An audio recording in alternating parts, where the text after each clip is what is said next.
Selanjutnya kita akan memasuki sesi yang kedua.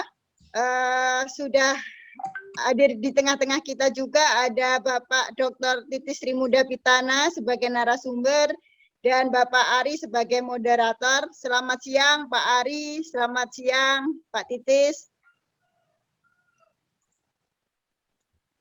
Selamat siang. Selamat siang. Salam kenal dari kami Sekolah Tinggi Agama Buddha Negeri Raden Wijaya yang katanya mewah, mepet sawah. Pak Ari sudah ada ya? Halo Insya Pak Ari. Allah. Oke, terima kasih Pak Ari. Waktu selanjutnya saya serahkan Pak Ari sama Pak Titis untuk memberikan materi sampai nanti kurang lebih jam 11.30 seperti tadi juga di sesi pertama akan diawali dengan presentasi ataupun pemaparan materi, baru dilanjutkan dengan diskusi dan tanya jawab. Monggo Pak Ari, waktu dan tempat kami silahkan. Assalamualaikum warahmatullahi wabarakatuh. Namo Buddhaya, Om Santi Santi Santi Om, Rahayu, salam kebajikan. Apakah suara saya bisa terdengar? Iya, terdengar. Terdengar Pak, jelas. Wajah saya yang tidak begitu rupawan apakah bisa terlihat? Terima kasih pertama-tama.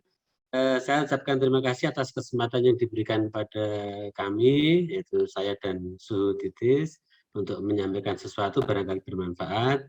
Yang kedua, yang kami hormati Bapak Ibu Sivitas Akademika Sekolah Tinggi Agama Buddha Negeri Raden Wijaya di Wonogiri, yang mungkin tidak bisa saya sebutkan satu persatu, ya nggak hafal. Tahunya hanya Prof.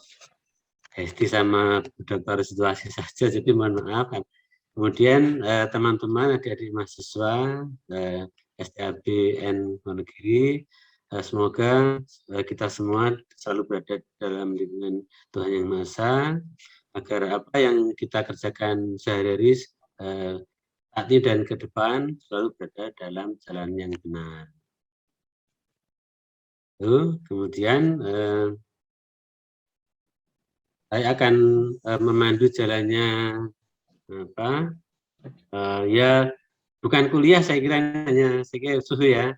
Ini hanya berbagi saja pengalaman. Kebetulan Suhu ini Pak Titis ini sudah puluhan tahun malang melintang di dunia seperti ini, di dunia leadership, dan makanya mungkin nanti kita akan bisa menggali lebih jauh dari beliau sebetulnya apa urgensinya leadership itu bagi kejayaan kita di masa depan. Karena apakah kita belum daya? Sudah, tapi dulu. Jadi, isunya begini, jadi kemungkinan akan saya kaitkan dengan MDG dan SDG, kemudian era-era dan area perdagangan bebas dan sebagainya di wilayah Asia Tenggara, Asia Pasifik dan sebagainya. Biasanya angka-angka yang kita lihat biasanya orang-orang Indonesia biasanya menunjukkan gejala inferioritas, biasanya urutannya di bawah. Apakah benar begitu? Ya nggak tahu, karena angka-angkanya begitu. Faktanya apa? Faktanya sama sekali tidak. Contohnya pada abad ke-11 misalnya Indonesia, Sriwijaya, Jawa kemudian khususnya itu menjadi pusat peradaban, pusat agama Buddha di seluruh dunia misalnya. Itu kalau nggak bangsa hebat nggak mungkin. Santrinya ada 13.000, gurunya atau kiainya itu ada 13.000. Itu agama Buddha saja. Abad ke-11 itu. Sudah Anda bayangkan berapa jumlah mahasiswa atau santri atau yang belajar agama Buddha di Sriwijaya dan di Majapahit misalnya. Itu luar biasa. Kemudian ada fakta lain lagi menarik bahwa ketua Ikatan Dokter Saraf di Jerman itu biasanya orang Indonesia. Dokter Saraf Jerman itu biasanya orang Indonesia. Terus ketua presiden kapal pesiar dunia itu biasanya juga orang Jawa. Gak hanya orang Indonesia, orang Jawa, orang Utar itu dulu Hartono. Itu selalu begitu.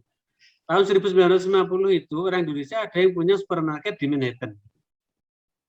Itu fakta-fakta yang tidak bisa dianggap sembarangan. Berarti kita itu sejak dulu memang sudah berada di pusaran dunia, cuma karena sesuatu misalnya kita sedang ya mungkin di downgrade kan lah, tapi nggak masalah.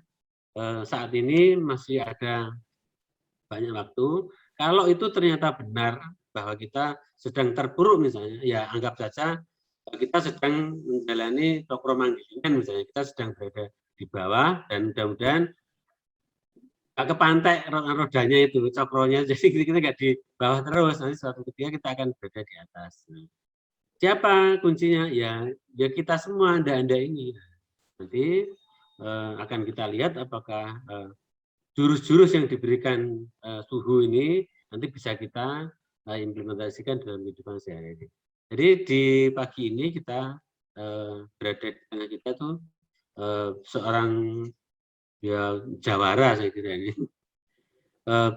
Bapak Dr. Titis Sri Muda Pitana. Secara formal jabatan beliau adalah wakil dekan berapa Su?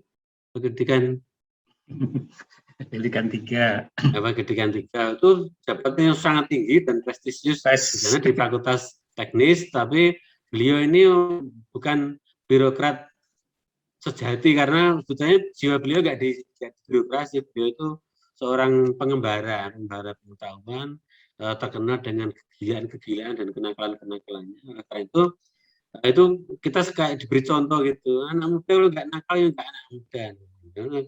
Ada kalanya kita ada nggak sopan, nggak apa-apa, masalah. Yang penting kita tanggung jawabkan. Dan kita akan simak, ya, kenakalan apa yang disarankan. Nanti beliau pasti menyarankan kegilaan pasti. Oleh karena itu nanti akan kita simak. Oleh karena itu suasananya mungkin tidak usah terlalu kaku begitu. Kalau misalnya Anda merasa punya pertanyaan di tengah-tengah session misalnya, ditulis saja di kolom chat, kemudian kami akan baca. Seandainya itu pantas disisipkan di tengah presentasi akan kami sisipkan. Kalau tidak, nanti akan kita bacakan di kolom di session tanya jawab. Jadi soal biodata Pak Titis ini silahkan di browsing sendiri di Google. Ini sangat terkenal. Jadi Anda ngetikkan satu kata aja mungkin muncul ribuan data soal beliau. Tidak usah khawatir. Tadi yang saya sampaikan hanya ringkasannya bahwa beliau itu pemimpin kegilaan-kegilaan. Intinya itu. Dan itu menurut saya penghargaan tertinggi bagi pencapaian pengetahuan. Kalau hanya pengetahuan normatif formal itu belum seberapa. Nah, beliau itu sudah berada di tingkat-tingkat itu, penakalan dan kegilaan. Baik, saya ada tuh kira-kira 30-40 menit untuk Suhu Titis menyampaikan saran-sarannya, prasyaran-prasyarannya.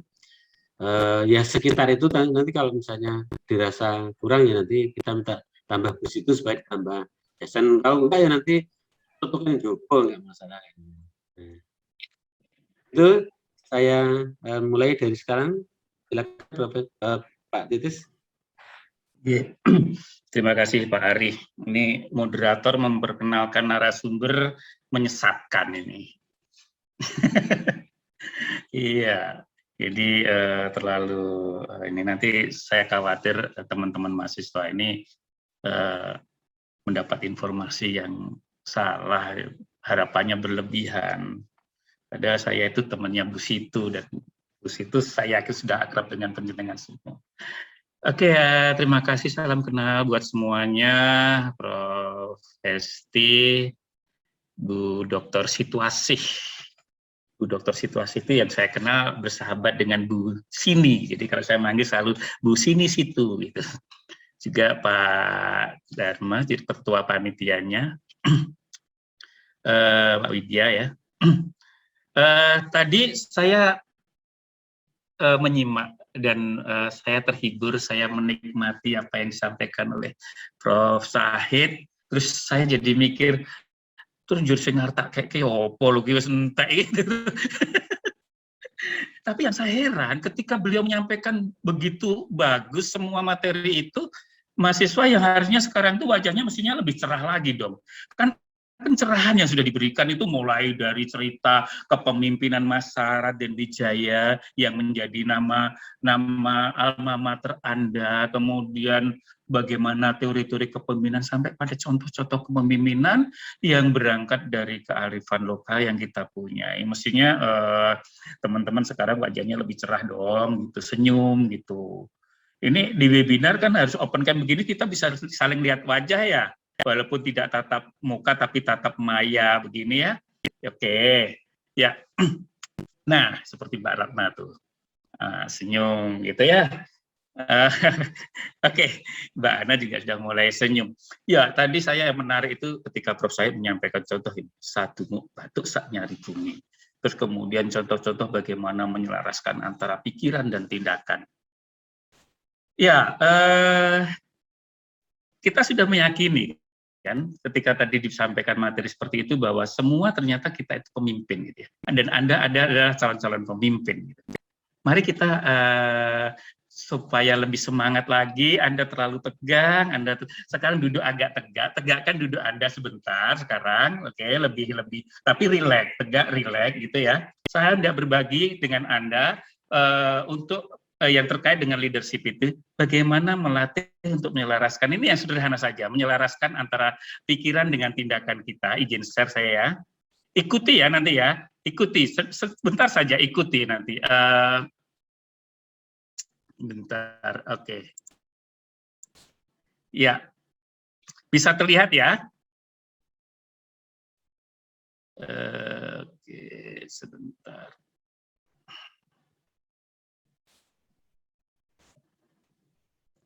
Baik teman-teman, silakan diikuti ini. Sebentar, aduh. Nah, kita mulai lagi. Oke.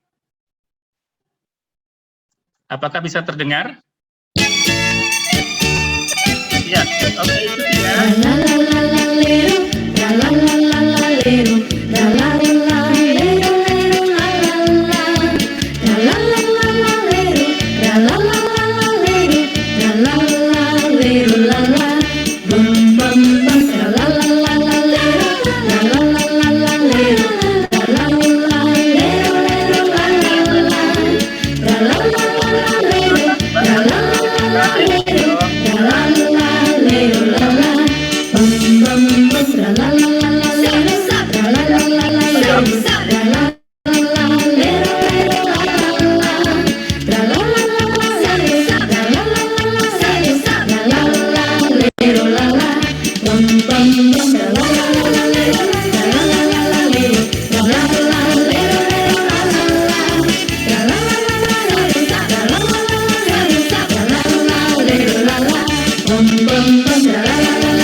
Baik, sebenarnya saya berharap teman-teman bisa gerak semua dan fresh gitu ya. Anggap ini sebagai ice breaking-nya gitu ya. Tapi oke lah, sekarang sudah mulai kelihatan lebih cerah lagi. Oke, ya. Saya juga akan menyampaikan materi melalui PowerPoint begitu, walaupun materi saya mungkin lebih dengan sesuatu yang ringan yang ada pada diri kita sendiri untuk membangun kesadaran, namun ya, yang artinya tidak ada yang sulit sebenarnya ingin kami sampaikan, dan tidak ada yang baru sebenarnya yang akan kami sampaikan, karena semua sebenarnya sudah teman-teman ketahui, apalagi tadi sudah disampaikan oleh Prof. Syahid sedemikian lengkap, dan ini hanya melengkapi, saya kira, kalaupun mengulang, mohon maaf karena memang tadi yang disampaikan Prof. Syahid sudah cukup lengkap. Tapi ya ini sekedar memperkuat lagi sebagai reinforcement supaya teman-teman semakin yakin bahwa kita itu ternyata layak loh jadi pemimpin, dan Anda layak jadi pemimpin masa depan. Itu oke. Izin share screen untuk PPT-nya. Oke. Iya. sudah nampak ya? Oke. Saya bingung mau memberi judul apa, karena yang jelas kan karena intinya kita bicara tentang kepemimpinan, leadership, ya saya langsung aja berikan materinya seperti itu, leadership itu. Teman-teman, kalau tadi Pak Said menyampaikan bagaimana memberikan contoh kepemimpinan dengan gaya-gaya atau bagi contoh-contoh kepemimpinan yang ada di tempat kita yang kita miliki, yang sebenarnya sudah menjadi kekayaan kita, itu ya, yang kita tidak perlulah melihat dari negara antah berantah di sana yang model kepemimpinannya tadi yang seperti disinggung juga sisipan kapitalisme itu menjadi seolah-olah meninggalkan moralitas yang selama ini kita jaga bersama, begitu ya. Nah, oke. Namun demikian, saya juga tetap harus menyampaikan sedikit tentang kepemimpinan, tentang leadership gitu. Ya, ini sekilas saja, tidak harus dihafal.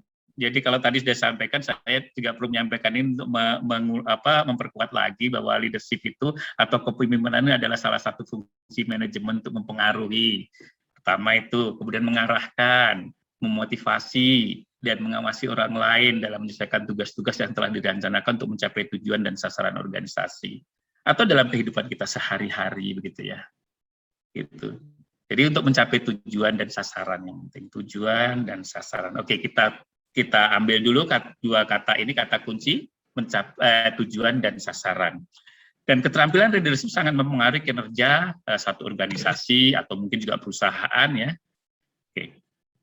Nah, dari pengertian ini saya akan memberikan contoh, kita menilai apakah satu aktivitas kepemimpinan dalam kepemimpinan itu efektif atau tidak dalam satu kelompok untuk mencapai tujuan dan sasaran itu. Ini ada dua contoh aktivitas yang Anda bisa menilai, yang mana yang sebenarnya berhasil dan mana yang gagal. Dan saya minta nanti Anda juga aktif, saya tanya untuk bisa memberikan alasan. Kita santai saja, karena kita seperti dialog interaktif gitu ya.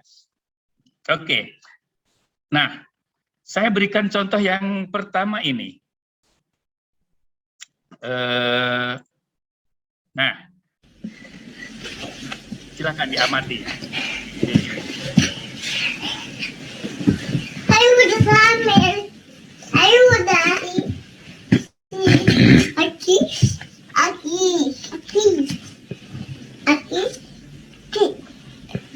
Ini kelompok kecil, hanya ada dua baby ini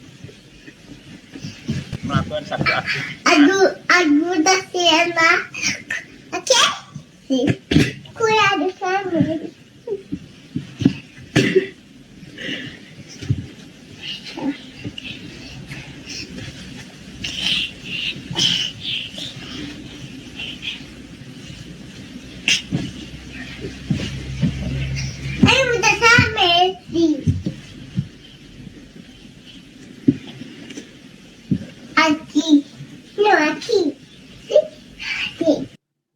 Oke, ini yang pertama. Kemudian yang kedua ini, juga diamati.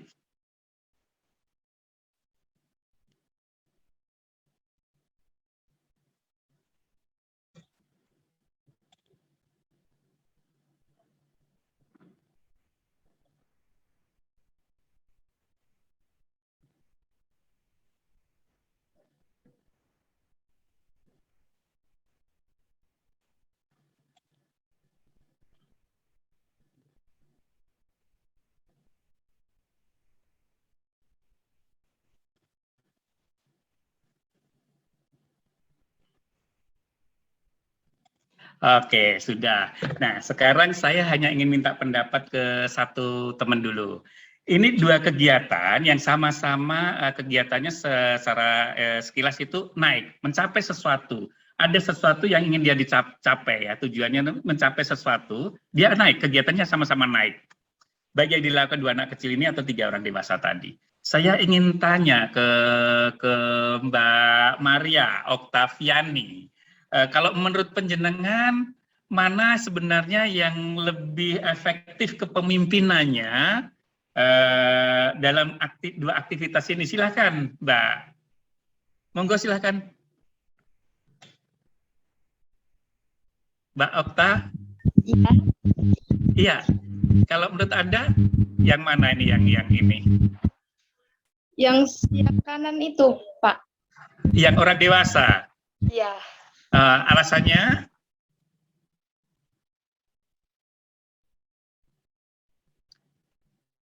Gimana alasannya, Mbak? Lebih bisa mengarahkan aja. Oke, gitu. Iya. Oke, terima kasih, Mbak Okta. Mbak Okta berpendapat bahwa yang berhasil adalah sebelah kanan. Kita kembali tadi saya mengingatkan bahwa tujuan kepemimpinan, bagaimana kepemimpinan itu berhasil ketika kita mencapai tujuan, bisa mengarahkan dan mencapai tujuan dan sasaran dari organisasi atau dalam kelompoknya. Sebenarnya apa sih tujuan dari yang sebelah kanan ini tadi, yang 3 orang dewasa tadi, kan mencapai naik papan itu ya, papan itu sampai di atasnya, melewati itu rintangan itu, dan itu berhasil dilakukan. Kemudian apa tujuannya yang dilakukan 2 anak kecil ini? Saya kira juga naik, dan yang apa yang diperoleh? Kebahagiaan. Kedua anak ini memperoleh kebahagiaan. Saya kira dua-duanya berhasil dalam kepemimpinannya karena sama-sama mencapai tujuan dan sasarannya. Gitu. Dan saya lihat kedua anak tadi bahagia kok, saling bisa membantu, mendorong, kemudian bisa berhasil sampai di atas, lalu pun dia turun lagi, kemudian mengangkat lagi, begitu. Oke, nah ini contoh saja bagaimana sebenarnya dalam kehidupan kesehari-hari kita sering melihat dalam kepemimpinan itu seolah-olah pemimpin itu memutuskan segala sesuatunya sendiri tanpa perlu bekerja sama. Nah ternyata dalam aktivitas keseharian kita perlu adanya kerjasama, saling membantu, gitu ya. Oke. Nah, kalau seperti kegiatan seperti ini kan kita melihat sebenarnya siapa sih yang dipimpin, siapa sih yang memimpin untuk mencapai tujuan. Nah, oke. Baik, slide berikutnya. Maaf, oke, slide berikutnya. Nah, mengapa kepemimpinan sangat diperlukan? Ya, kepemimpinan merupakan hal penting. Sengaja saya cetak merah, yang penting, hal penting dalam suatu perusahaan atau organisasi gitu ya, atau dalam kelompok tertentu. Leadership atau kepemimpinan adalah kunci keberhasilan tim agar tercapai dengan baik. Semua keputusan, gerakan, dan laju pembangunan membutuhkan kepemimpinan atau leadership. Alasan penting mengapa leadership penting, yaitu untuk membangun tim yang kuat. Visi dan misi sebuah tim harus dicapai melalui kerja keras dan membutuhkan bimbingan dari orang yang memiliki kemampuan leadership. Nah, dengan kekuatan leadership dan kerjasama tim yang baik, hambatan dan rintangan dapat dihadapi oleh tim. Nah, kita lihat tadi video yang 3 orang dewasa tadi. Hambatan seperti itu, rintangan seperti itu dapat dihadapi, dapat dilewati. Karena ada kekuatan kepemimpinan dan kerjasama tim yang baik. Gitu kan? Oke, tidak usah dihafal, direnungkan saja. Baik, kita lanjut ke slide berikutnya. Iya. Bagaimana syarat seorang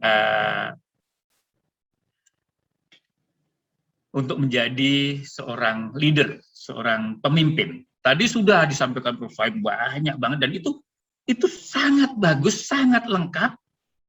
Ini saya hanya mengambil beberapa bagian saja dengan mungkin bahasa yang berbeda. Dan yang lebih lengkap tadi, namun saya akan memberikan beberapa contoh dari apa yang saya sampaikan ini. Semoga bisa menambah pemahaman dan pencerahan yang sudah Anda peroleh tadi. Nah, seorang dapat dikatakan memiliki skill leadership yang baik jika memiliki beberapa kemampuan khusus dalam bersikap. Nah, sikap yang diperlukan untuk skill leadership, ini yang pertama, keterampilan sosial. Apa yang dimaksud dengan keterampilan sosial? Seorang individu harus mempunyai kepekaan terhadap situasi sosial dan dapat bertindak sesuai dengan situasi.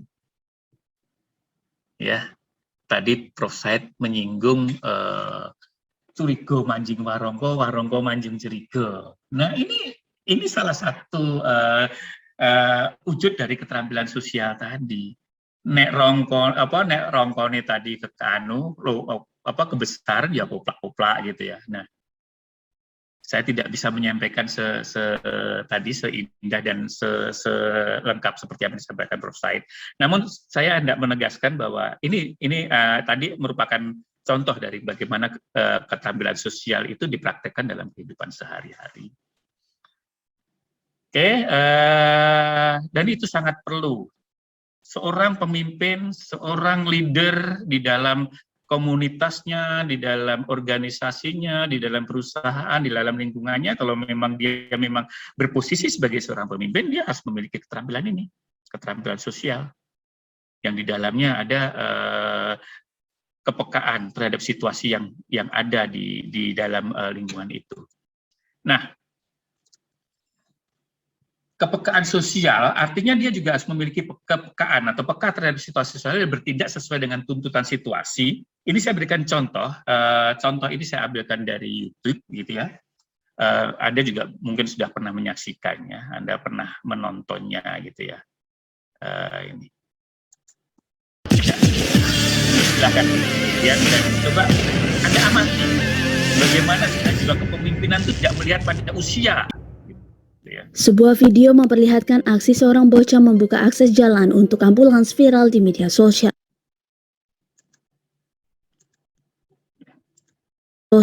Dalam aksinya, bocah tersebut terlihat seorang diri di antara kemacetan antrian mobil di kanan dan kirinya. Selain terlihat memberikan aba-aba pada pengemudi mobil untuk menepikan kendaraannya, ia juga memberikan aba-aba pada supir ambulans. Dan ambulans yang terjebak kemacetan pun mengikuti arahan aba-aba dari sang bocah tersebut. Karena aksi itu, video bocah bantu buka akses jalan untuk ambulans itu viral dan videonya dibagikan oleh banyak akun di berbagai media sosial. Melihat video itu, banyak warganet yang mengaku terharu dan ada juga yang mendoakan keselamatan dari bocah tersebut. Melansir dari tribunnews.com, seorang pegiat sosial bernama Tubagus Zainal Arifin akhirnya menceritakan bocah yang videonya viral itu. Pria yang akrab disapa Uncle Tebob ini menuturkan video bocah membantu buka jalan bagi ambulans. Rupanya video itu direkam oleh rekannya yang berada di dalam ambulans pada Kamis 6 Mei 2021 lalu. Bocah itu melakukan aksinya di perempatan Jalan Soekarno-Hatta. Tebob menceritakan waktu itu temannya tengah membawa seorang pasien sakit jantung menuju ke rumah sakit di Kota Bandung. Lalu di tengah kemacetan muncullah bocah yang membantu membuka akses jalan untuk ambulans itu yang diketahui bernama Adrian. Temannya sampai terharu hingga sampai meneteskan air mata saat mengetahui aksi yang dilakukan bocah tersebut.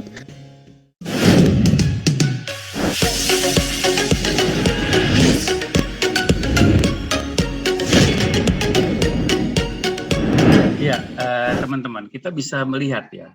Ini contoh kepekaan pada situasi sosial yang mestinya menjadi salah satu karakter yang harus dimiliki oleh seorang pemimpin. Dan tadi saya katakan bahwa kepekaan sosial tersebut tidak harus, keterampilan terhadap kepekaan sosial itu tidak harus dimiliki oleh orang yang sudah dewasa dalam sisi usia. Tapi ternyata anak kecil pun sudah memiliki jiwa kepekaan sosial, dan kalau kita lihat, dia sudah memiliki jiwa kepemimpinan itu, sudah bisa memberikan contoh kepemimpinan. Dia mampu bagaimana mengurai kemacetan lalu lintas, dan bisa mengarahkan driver dari ambulan supaya lepas dari kemacetan itu, dan tertolonglah pasien yang ada di dalam ambulan tersebut untuk bisa segera sampai pada rumah sakit yang tuju untuk mendapatkan satu tindakan. Nah, ini ternyata tidak sulit sebenarnya untuk memupuk, menjadikan diri kita untuk menjadi calon-calon pemimpin masa depan terkait dengan sikap-sikap yang harus dimiliki dalam kepemimpinan. Dan salah satu contohnya tadi, contoh sikap keterampilan terhadap situasi yang ada. Bukan situasi ya, ini situasi kan desain teman-teman gitu ya. Oke, baik, kita lanjut lagi ke slide berikutnya. Nah, yang kedua, keterampilan yang kedua itu kebijaksanaan. Kebijaksanaan. Ada banyak orang yang terlibat dalam satu tim, pasti itu. Kalau ada dalam satu organisasi itu pasti banyak keterlibatan tim itu, orang-orang yang ada dalam satu tim itu. Bahkan di perusahaan juga begitu, ada beberapa divisi, ada kemudian orang-orang yang di situ melakukan satu pekerjaan yang mereka tidak terpisah sendiri-sendiri, mereka bekerja untuk mencapai satu tujuan gitu. Nah, semakin banyak orang, semakin banyak bagian, semakin banyak pemikiran dan perspektif yang ada, tentu dibutuhkan seorang leader, seorang pemimpin yang bisa meramu, bisa menyatukan semuanya, bisa merumuskan. Yang rumusan satu keputusan yang diambil dalam menjalankan organisasi atau dalam satu komunitas tertentu, itu mestinya harus mampu mengakomodir secara bijak pemikiran-pemikiran dan perspektif yang diberikan atau wacana-wacana yang ada, ide-ide cerdas yang ada dari semua elemen yang ada dalam satu komunitas atau satu organisasi tersebut. Sehingga sangat dirasa bahwa capaian yang diperoleh dari satu kelompok ini, satu tim ini, itu merupakan capaian bersama.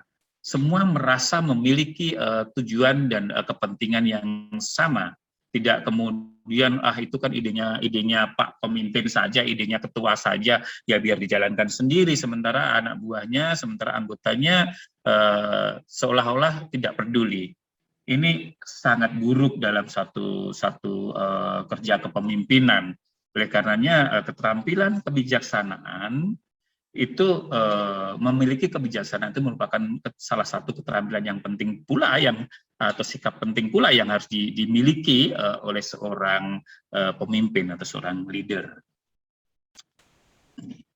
Dan semakin Anda masuk dalam jenjang pendidikan yang semakin tinggi seperti sekarang ini, Anda dalam satu sekolah yang disebut dengan perguruan tinggi, mestinya semakin banyak pengetahuan, orang semakin memiliki banyak pertimbangan untuk mencapai keputusan yang bijaksana, karena manusia itu sendiri kan tidak pernah mengambil satu keputusan atau tidak pernah berkeputusan, bahkan berpikir, berbuat itu terlepas dari pengetahuan yang dia miliki.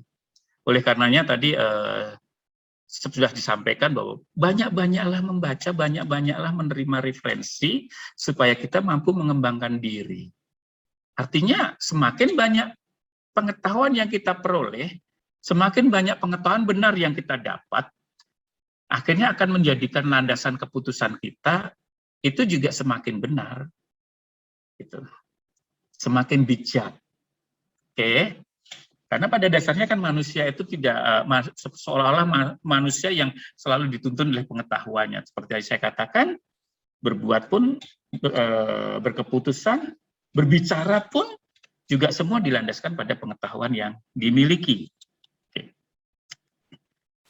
Kita lanjut. Yang ketiga, sikap yang ketiga adalah keberanian. Keberanian ya ini. Ini berani itu bukan berarti waton wani gitu ya. Jadi keberanian tuh kelihatannya satu kata pokok wani, enggak waton saja itu, tapi harus banyak pertimbangan. Tidak semua orang punya keberanian dan tidak semua orang menerapkan keberanian secara benar. Seperti disampaikan oleh Prof. Sahid, bener itu ya ramung bener tok, bener ya kudu bener tok, nggak bener ya salah jadinya. Packagingnya salah gitu ya. Baik, keberanian. Sebuah tim dalam perusahaan akan menghadapi banyak masalah yang menghadang, itu pasti dalam perkembangannya, gitu ya. Dalam perjalanannya. Oleh karena itu, seorang leader, seorang pemimpin harus berani dan memahami kapan waktu untuk mempertahankan dan melakukan hal-hal yang dianggap benar, serta mampu menghadapi permasalahan. Jangan ketika ada permasalahan, jadi Haryo Endo, kemudian diserahkan ke yang lain. Setiap ada permasalahan malah orang ngerti terus malah pergi. Nah ini bukan sikap pemimpin yang baik gitu ya. Dia harus memiliki keberanian. Oke, saya berikan satu contoh tentang keberanian ini, walaupun keberanian yang saya maksudkan adalah keberanian yang dimiliki oleh seorang pemimpin dalam tanda petik adalah manusia, tapi kita mengambil contoh keberanian yang dimiliki oleh makhluk lain yang kita mungkin bisa belajar darinya. ternyata oh begini cara memahami keberanian atau contoh dari suatu keberanian. Baik, kita lihat. Ini contoh keberanian pemimpin yang saya ambilkan dari kisah burung bernama Pavin Atlantik. Burung ini hidupnya di daerah lautan Atlantik. Dia makhluk ini mempunyai kemampuan yang sangat kompleks, cukup kompleks. Bisa berjalan, bisa terbang, bisa berenang, dan menyelam. Kita bisa bayangkan ya, kalau ada manusia yang punya kemampuan yang kompleks seperti ini, terus jadinya sok takabur, sok jumawa, sok sombong gitu ya. Tapi ternyata burung ini tidak menjadikan kemampuannya itu untuk menjadikan dirinya sombong kok, gitu ya. Burung ini justru dengan kemampuan yang dimiliki ini, burung ini sangat bertanggung jawab untuk memberi makan bagi keluarganya. Ya kalau makhluk hidup seperti burung ini kan ya makan itu tujuan yang penting dia hidup dan bisa menghidupi ini tadi yang menjadi tanggung jawabnya seperti anak-anaknya gitu ya, yang jantan pergi mencari makanan untuk betina yang menunggui bayi-bayinya gitu ya. Oke, kita lihat contoh ini, silakan diamati.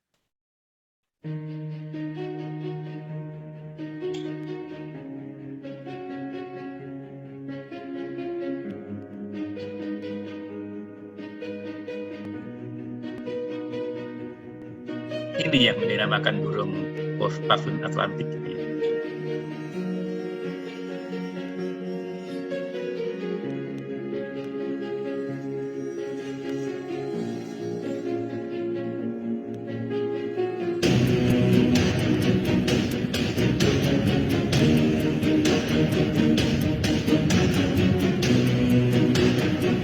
Ya, dia bisa terbang. Tadi dia bisa berjalan, kan kita lihat dia keluar dari gua tadi dari sarangnya. Nah, dia bisa terbang. Dia bisa berenang. Ya. Bukan itu saja, dia bisa menyelam. Menyelam ya. Untuk apa dia menyelam? Cari makan coba. Burung ini menyelam. Ya. Cari makan tuh anak-anaknya, makan keluarganya. Dan cukup lama dia menyelam.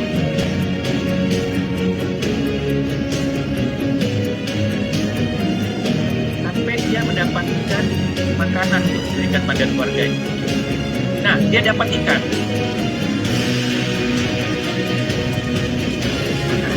Dia dapat ikan.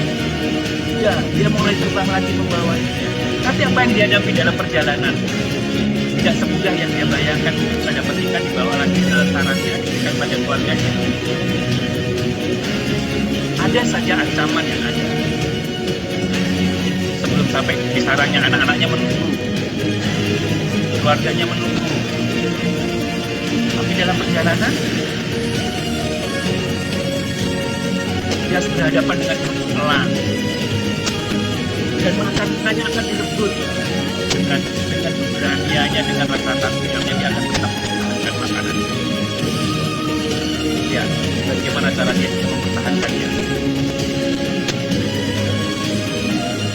Dia masuk lagi ke air. Sementara elang tidak bisa berenang dan tidak bisa menyelam.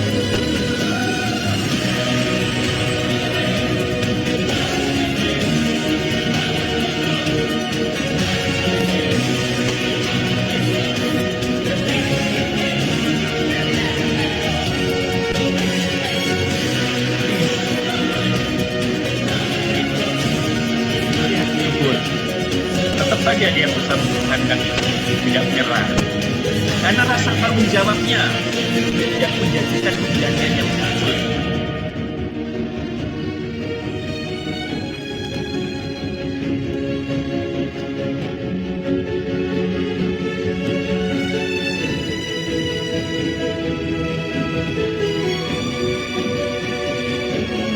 Ya, setelah dirasa aman, mungkin dia kembali lagi terbang, walaupun ancaman selalu mengikutinya, bahaya selalu mengikutinya.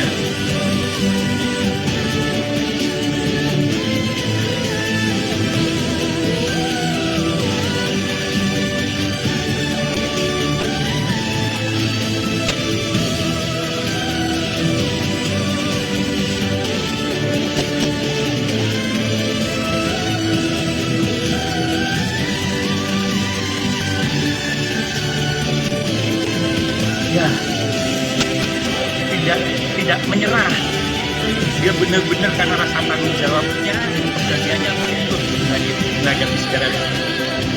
Dan akhirnya dia sampai ketemu keluarganya lagi sampai besarannya dan memberikan makanan bagi keluarganya yang lagi dengan susah. Anda bisa merasakan bagaimana rasanya menjadi pemimpin yang berhasil untuk mewujudkan tanggung jawab itu, sehingga organisasi yang dipimpin atau komunitas yang dipimpin, perusahaan yang dipimpin itu bisa berjalan dalam bisa melewati tantangan-tantangan yang ada berkat sikap keberanian seorang pemimpin, kan keberanian yang penuh rasa tanggung jawab itu. Ya, kita bisa belajar dari kondisi seperti itu dari cerita burung pavin Atlantik ini. Kita lanjut lagi. Sikap yang keempat, keterampilan sikap yang ini, mampu membuat keputusan. Semua pemimpin, semua leader harus mampu membuat keputusan, harus mampu berkeputusan. Suatu permasalahan membutuhkan solusi, itu pasti. Yang harus diputuskan kemudian dieksekusi. Nah, kadang-kadang ketidakyakinan seorang pemimpin itu sulit sekali untuk berkeputusan. Apalagi ketika pengetahuan yang dimiliki atas satu masalah yang dihadapi itu tidak memadai. Pemimpin seringkali tidak berani mengambil satu keputusan dan tidak mampu membuat keputusan yang baik. Keputusan yang dimaksud di sini ya yang harus dibuat harus mempertimbangkan kebaikan bersama dan benar-benar mengatasi masalah yang ada untuk memberi pengaruh yang besar dalam tim, dalam artian untuk keberlangsungannya, untuk kemajuannya. Ini butuh dilatih, butuh dukungan tim, tidak bisa pemimpin sendirian gitu ya. Oke, contoh ini, dalam kondisi tertentu mungkin sulit sekali pemimpin itu mengambil satu keputusan ya. Ketika bagaimana kondisi yang sulit, dia harus berkeputusan dan keputusan itu harus yang terbaik. Dan tantangan-tantangan seperti itu harus dilalui, tidak boleh dihindari. Karena ketika pemimpin menghindari untuk mengambil sebuah keputusan, maka seolah-olah jalannya kereta organisasi itu terhenti, roda itu berhenti gitu ya. Nah, ini saya berikan contoh lagi. Memang saya banyak memberikan contohan supaya Anda bisa merenungkannya, supaya Anda bisa melihat pada sering yang kita hadapi dalam kenyataan hidup keseharian kita ya. Ini saya memberikan contoh dalam cuplikan film di mana orang sangat sulit untuk mengambil sebuah keputusan. Tapi dia harus mampu berkeputusan di saat yang sangat sulit tersebut. Baik, kita perhatikan bagaimana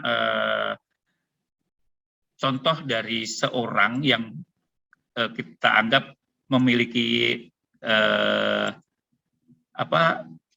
kemampuan untuk berkeputusan dan harus mengambil suatu keputusan di saat yang sangat sulit. Wah, silakan di. Hey, Dad. She needs a second cam. That's not going to hold in the fall. Screw you. Listen to me, Annie. I don't care how experienced you are. Smart climber always wears a belt and suspenders. Ini saya ambilkan dari Vertical Limit. Saya yakin teman-teman ada yang sudah. Nobody's going anywhere until you put another cam in the wall. Dad, I have 3 cams. He's just yanking your chain. One down! We got amateurs at 12 o'clock. Check your safety.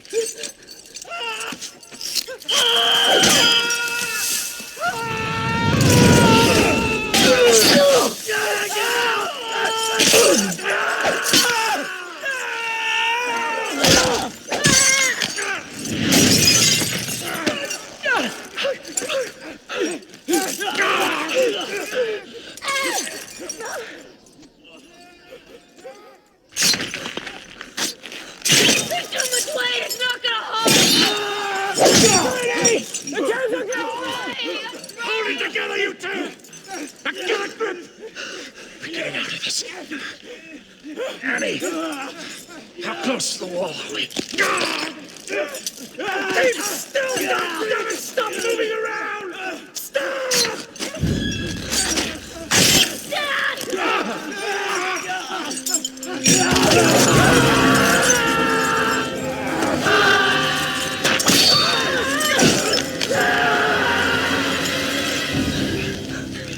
Both of you, keep very still. Try and stay calm. Annie, the other cam, is it moving? No. Try and reach the wall. See if you can anchor us back in. Try it.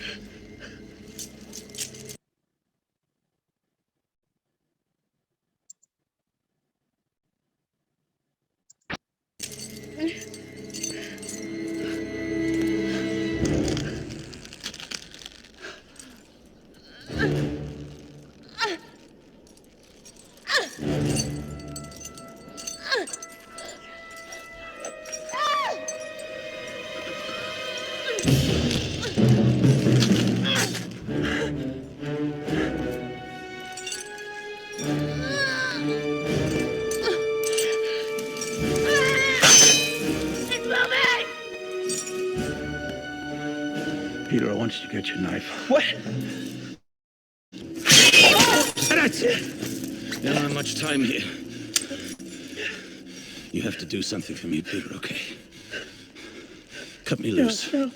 There's too much weight here. One cam's never gonna hold it. I can get You understand in. what I'm saying? I You can have to fit cut me in. loose. You don't do this. It'll hold. I'm gonna pull everybody down and everybody's gonna die. You're wrong, it'll Shut up, hold. Annie! It's It'll one dead or hold. three, Peter. You understand what I'm saying? Just think about it. Don't make him do this. She's gonna kill your Don't sister. make him do this. Annie's gonna die if you don't do this. Now cut the rope. No, I won't do it. Just cut the rope. Cut the rope. Any second now, that camera's gonna come out of the water. Ikatan Annie, juga you're akan gonna kuat kalau die. dipakai untuk 3 orang. Makanya bapaknya memerintahkan sebagai laki-laki untuk memotong Cut tali. the damn rope. Cut it. Do it. Doesn't matter about me. Just cut it. We're running out of time here. Do it. Just cut it. Nobody's gonna blame you for it. Just cut it, Peter. We're gonna die. How many of you are gonna die? Just cut it, Peter. Please. Nah, akhirnya bapaknya terpotong talinya dan jatuh. Oke. Ya. Teman-teman, everything happen for a reason. Semua kejadian itu pasti ada alasannya. Hidup terus berjalan. Satu pemimpin hilang akan muncul pemimpin berikutnya. Pada setiap tempat dan kondisi selalu ada pemimpin. Pada setiap zaman selalu ada pemimpin hebat. Dalam peristiwa tadi bapaknya seorang pemimpin dan dia mengorbankan dirinya demi keberlangsungan demi hidup itu terus berjalan, demi keberlangsungan hidup seterusnya. Nah, Anda siap pada setiap zaman yang berubah dan ketika Anda nanti hidup pada zaman Anda, keemasan Anda, ketika Anda jadi pemimpin, jadilah pemimpin yang hebat gitu. Dan saatnya mulai dari saat ini Anda harus menyadari bahwa diri Anda adalah seorang pemimpin. Oke, saya percepat karena waktunya.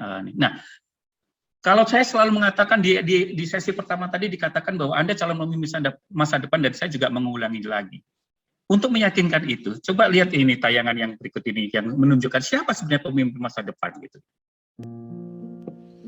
Okay, class. Now, in this box, I have a picture of one of the world's greatest leaders from the last 100 years. Now, whoever can correctly guess who I've got in here, I'm going to give you a pass on the next homework assignment. Okay, I love this enthusiasm. You guys are great.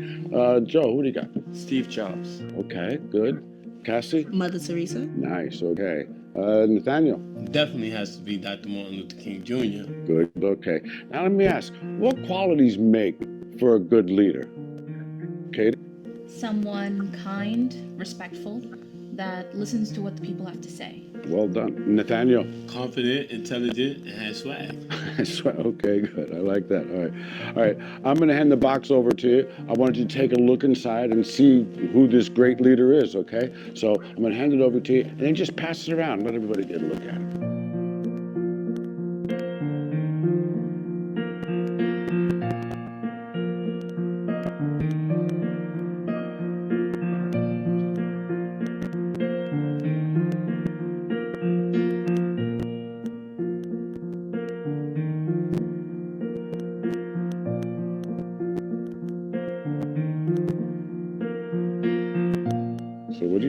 Joe? I see a mirror. I see myself. Okay, good. Okay, so what can we take from this? What can we learn from this? Katie? That we're all leaders, that we can become the leaders of tomorrow if we tap into our full potential. That's exactly right. Now, there's only one person that can prevent you from being the best that you can be. Hanya ada That satu orang, person is you. adalah kamu. You're the only Hanya one kamu who can yang bisa revolutionize your life. You're the only one who can influence your happiness and your success. Your life doesn't change when your boss changes, when your career changes. Your life changes when you change. When you get beyond your limiting beliefs, when you realize that you're the only one who's responsible for your life.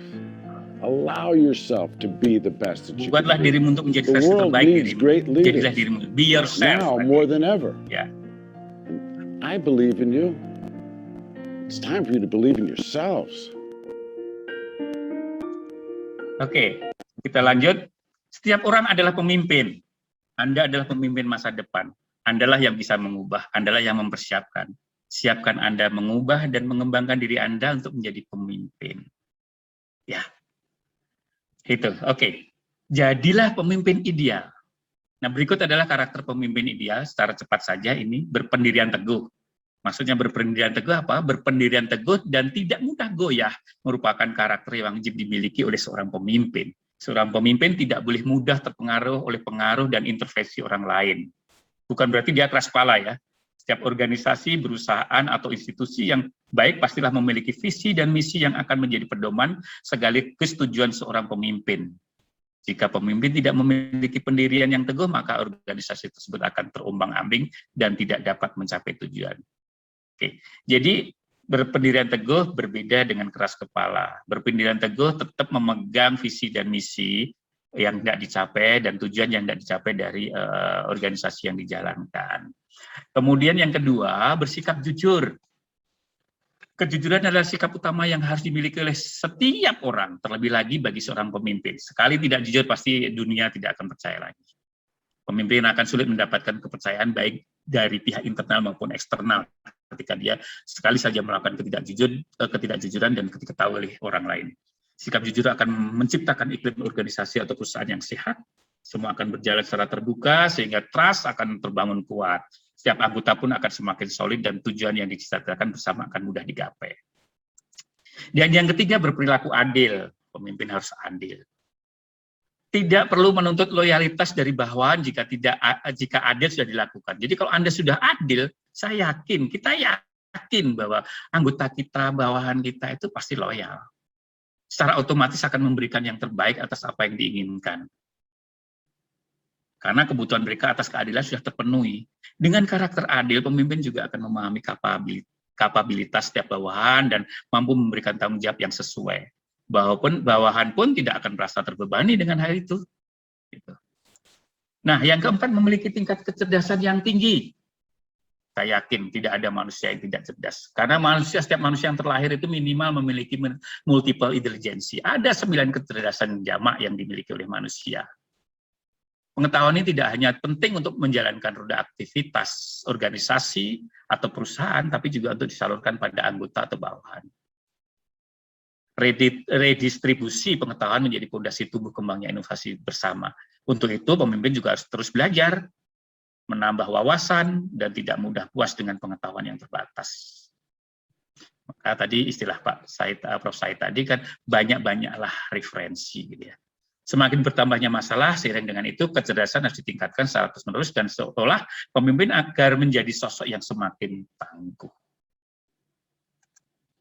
Yang kelima, bersikap tenang dalam kondisi genting. Nggak boleh panikan, nggak boleh gumunan ya tadi istilahnya, nggak boleh panik, nggak boleh kagetan gitu ya.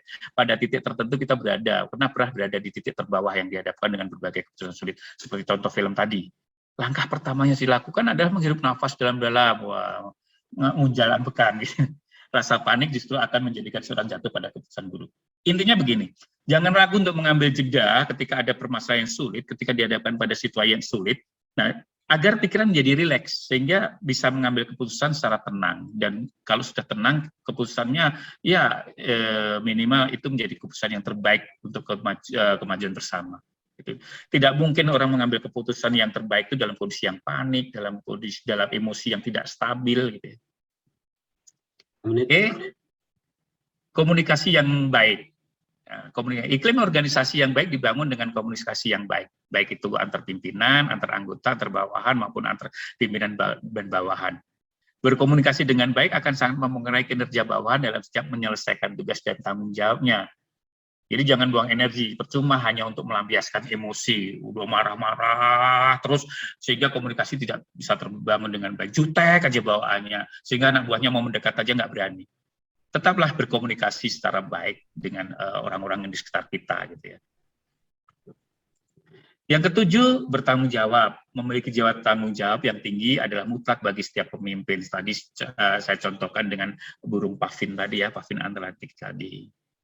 Ya, pemimpin tidak sekedar hanya diberikan hak terbaik dengan posisi yang mapan dan fase-fasenya yang lebih baik dari bawahan atau anggotanya, namun dia yang penting punya tanggung jawab atas segala kebijakan dan keputusan diambilnya.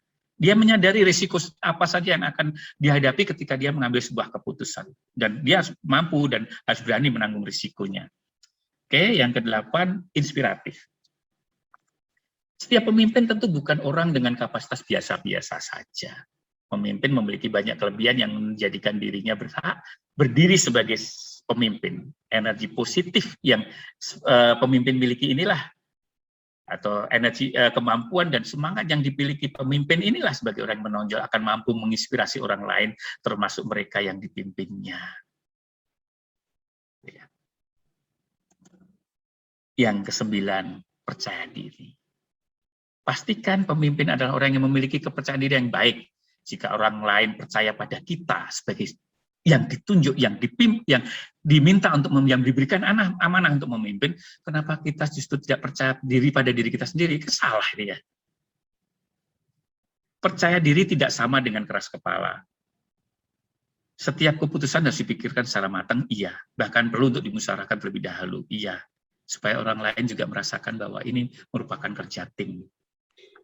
Menerima pendapat orang lain bukan berarti kita ragu akan keputusan kita, namun merupakan langkah yang tepat untuk menghasilkan keputusan yang terbaik. Dan yang terakhir, yang ke-10 adalah empati. Organisasi perusahaan tidak dijalankan sendirian. Pemimpin harus rajin memperhatikan bawahannya, apa yang mereka butuhkan, fasilitas apa yang dapat memudahkan mereka. Nah, semua itu bisa diketahui dimulai dengan memiliki rasa empati pada bawahannya. Meminta saran bawahan juga bukanlah hal yang memalukan. Kita bertanya itu bukan berarti kita tidak tahu, tapi kita berusaha untuk mendapatkan informasi yang terbaik.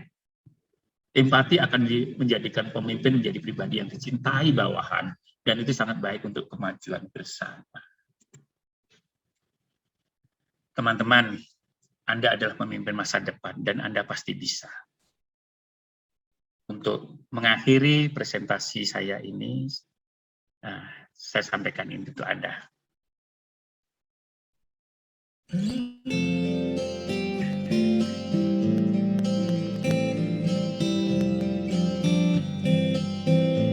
Saya sudah bisa melihat wajah Mbak Nanda senyum, saya sudah bisa melihat Mbak Astuti senyum. Tak ada manusia yang baik, silakan sambil ditutup. Jadi voice over saja lagi, jadi distrasi. Silakan yang mau memberikan pertanyaan bisa dimulai, Pak Ari. Bentar, terima kasih. Akan saya beri koherensi dulu. Dapatkan coba. Jadi fix ada 2 cuitan pada siang hari ini. Yang pertama tadi gaya bahasa beliau itu beda dengan biasanya. Jadi kalau saya pembukaan saya tuh meledak-ledak itu, maksud saya menyelaraskan dengan gaya bahasa beliau, ternyata beliau pakai gaya bahasa yang beda. Jadi, ini cuitan pertama. Cuitan kedua, biasanya beliau tuh bicara hal-hal besar, teori-teori internasional itu. Ini pagi ini, siang hari ini kita disuguhi teori-teori hal-hal yang berkaitan dengan kehidupan sehari-hari, jadi mudah dipraktikkan. Jadi seandainya ada pertanyaan tentang apa yang diperlukan oleh generasi masa kini untuk sukses, ya kurang lebih 2 kelompok tadi itu. Yang pertama adalah modal atau skill apa yang perlu dimiliki. Yang kedua adalah sifat atau karakter apa yang perlu dimiliki oleh generasi calon-calon pemimpin. Intinya semuanya bermuara pada 2 kesimpulan. Pertama adalah bahwa pemimpin adalah seorang gabungan antara great man dan merit man. Jadi great man itu adalah orang-orang hebat yang kayak bawaan lahir lah, misalnya cerdas, peka, itu bawaan lahir. Tapi kalau tidak punya bakat cerdas, ya namanya orang nggak bakat cerdas, diajari matematika kali 2 ya sama dengan 7 kan. Itu. Kemudian yang kedua adalah merit man. Merit man itu adalah orang yang dengan pendidikan, dengan pelajaran, dengan pengetahuan yang cukup, ya bisa mencapai sesuatu karena belajar, namanya merit man. Tetapi inti dari semua itu, yang lain nanti akan tidak terpakai, bahwa great man, merit man atau apapun adalah buatlah versi terbaik dari dirimu. Itu pemimpin masa depan. Inti dari paparan Suhu siang ini adalah itu. Karena itu saya akan membuka 1 atau 2 termin, barangkali ada yang perlu ditanyakan. Bahkan tidak harus bertanya, Anda boleh menyampaikan pendapat, boleh protes kalau perlu, atau kalau bertanya juga tidak masalah.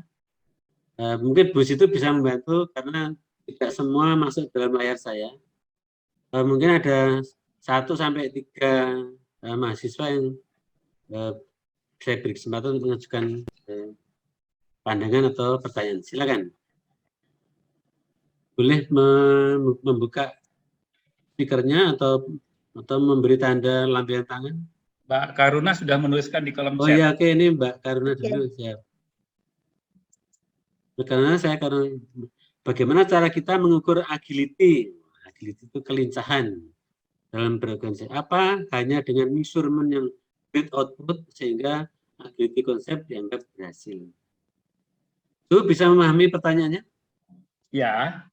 Oke, silakan langsung aja nanti sambil mengalir saja ya, sambil kalau ada yang mau bertanya silakan melambaikan tangan atau menulis di kolom komentar. Silakan, Su. Saya tidak akan banyak menggunakan teori ya, dalam hal ini ketika kita bicara tentang kepemimpinan, juga dalam menjawab pertanyaan Mbak Karuna ini. Mbak Karuna Yulianti, pertanyaannya sangat bagus ya. Bagaimana mengukur agility dalam berorganisasi ya?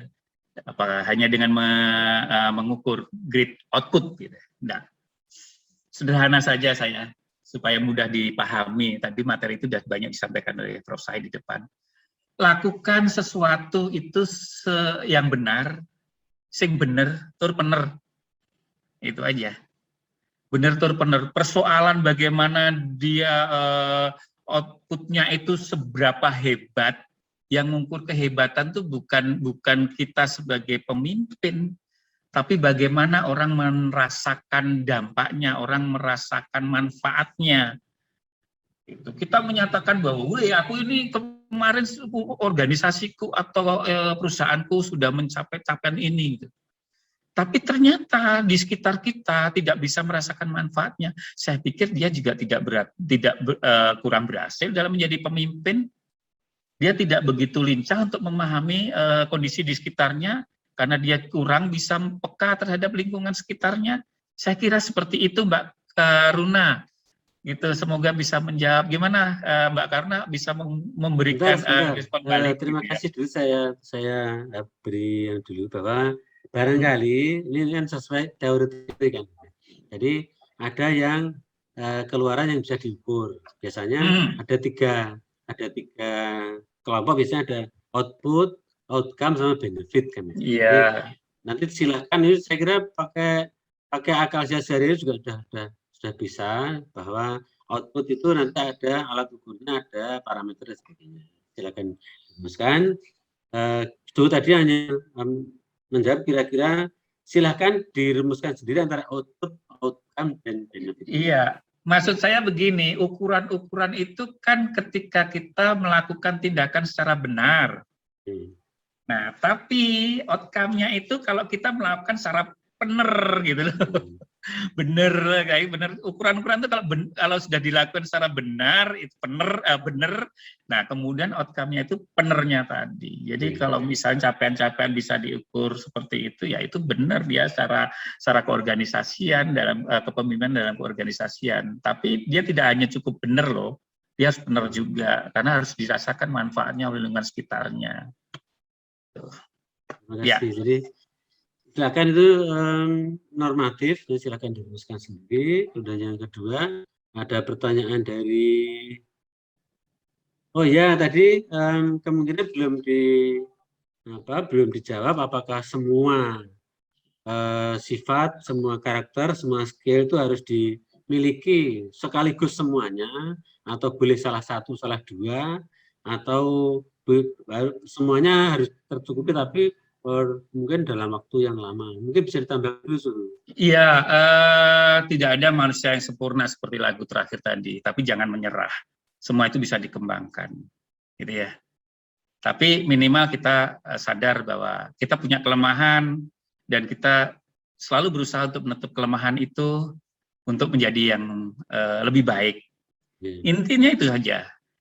Jadi sebenarnya lagu tadi saya potong di awal, sebenarnya kan saya sudah tadi ingin saya menyampaikan di bagian akhir tadi, ketika kita merasa bahwa diri itu aku nggak iso kayak ngono, tidak bisa memenuhi kriteria dan semua tadi disampaikan, nggak perlu kecil hati. Tidak semua orang bisa memiliki selengkap itu, sesempurna itu, karena kita manusia, gitu ya. Tidak ada manusia yang sempurna. Makanya saya tadi berikan lagunya The Massive tadi. Jangan menyerah, gitu ya. Oke, iya. Terima kasih. Jadi pertanyaan yang tadi itu mewakili beberapa penanya, bahwa intinya memang untuk menjadi the great man itu memang harus memiliki usaha dan kecakapan yang lebih. Jadi tidak hanya ya usaha saja tidak cukup. Ternyata memang great man itu memang sebagian diciptakan, sebagian dilahirkan. Jadi ada bakat menjadi pemimpin itu memang ada kan. Kemudian pertanyaan berikutnya ini agak sama juga yang ditanyakan tentang bagaimana membentuk rasa percaya diri dan sebagainya, menumbuhkan rasa keberanian mengambil risiko dan sebagainya. Mungkin butuh nasihat Suhu, ini sudah pengalaman. Jadi kira-kira pertanyaan sama. Iya, keberanian mengambil keberanian mengambil keputusan dengan segala risiko yang ada itu kan pasti didasarkan pengetahuan yang dimiliki ya. Pengetahuan yang dimiliki atas kondisi yang ada, atas objek yang sedang dihadapi, pikiran masalah yang dihadapi. Jadi ketika kita memiliki pengetahuan yang cukup, pasti kita bisa memperhitungkan, bisa memprediksi risiko yang terburuk apa sih gitu. Dan ketika keputusan diambil dia sudah bisa memprediksi risiko yang terburuk, maka siap nggak menerima risiko itu gitu ya. Dan seorang pemimpin mestinya harus mengambil keputusan dengan risiko yang paling rendah, yang tidak terlalu berisiko, yang tidak terlalu memiliki dampak negatif pada kondisi yang ada, termasuk pada bawahannya, pada lingkungannya, pada organisasi yang dipimpinnya. Tipnya hanya seperti itu aja, Pak Ari. Ya, terima kasih. Jadi itu juga jargoni. Nah iya, ngomongnya betul. gampang, tapi lakunya sulit. Karena apa, di dunia nyata misalnya, kecepatan menghitung misalnya, itu juga tidak semudah itu. Misalnya pada saat memutuskan untuk menjual atau tidak menjual sesuatu misalnya. Iya. Nah, itu bahkan ada kaitannya dengan etnisitas gitu kan. Gitu ya. Bahkan ketika seseorang memiliki banyak pengetahuan, dan kemudian seringkali orang bijak itu kalau dimintain pertimbangan tuh mikirnya rada suwe gitu. Yeah. Tapi orang yang memiliki sedikit pengetahuan atas sesuatu, dia berkeputusan cepat banget gitu. Dan karena apa? Bagi orang yang memiliki banyak pengetahuan terkait dengan sesuatu yang dihadapi, pertimbangannya itu banyak. Dia memang harus mempertimbangkan risiko-risiko yang diambil ketika dia mengambil suatu keputusan.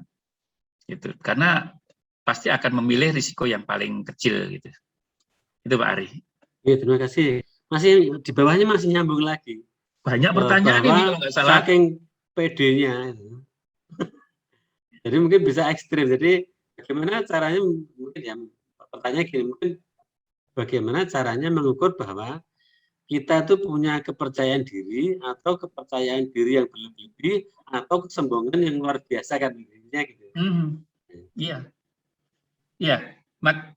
Makanya di materi tadi saya sudah sampaikan, percaya diri itu tidak sama dengan kesombongan, tidak sama dengan keras kepala. Ya, karena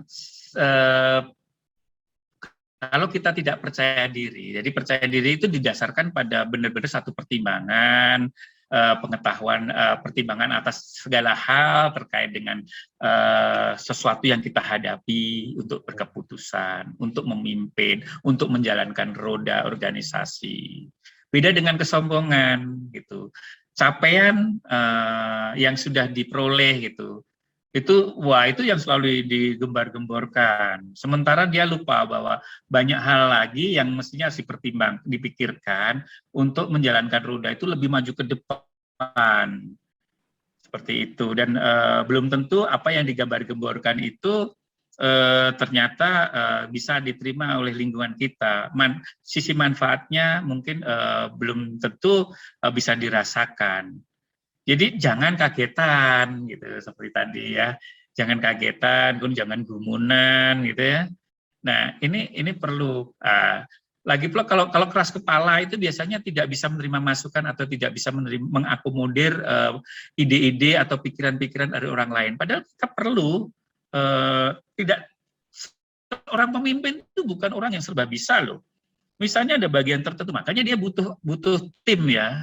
Nah, kalau kita hanya gugu karpe dewe, sementara di bagian yang kita sebenarnya tidak tahu dan kita lemah, sementara di situ ada posisi yang diduduki apa ditempati orang lain yang sebenarnya dia menjadi bagian dari sesuatu yang kita pimpin, dan kita tidak mau mendengar masukannya, itu kita sama aja jadi pemimpin yang bunuh diri, gitu. Akan menjerumuskan organisasi atau organisasi itu pada kondisi yang tidak lebih baik. Gitu. Itu Pak Ari. Terima kasih. Mohon maaf memang saya tidak menyebutkan satu persatu nama yang mengajukan pertanyaan karena ini biar mengalir saja toh. Jadi Anda bisa baca sendiri di chat. Siapa tuh sing usul kan? Iya, ada Mas Rizwan ini.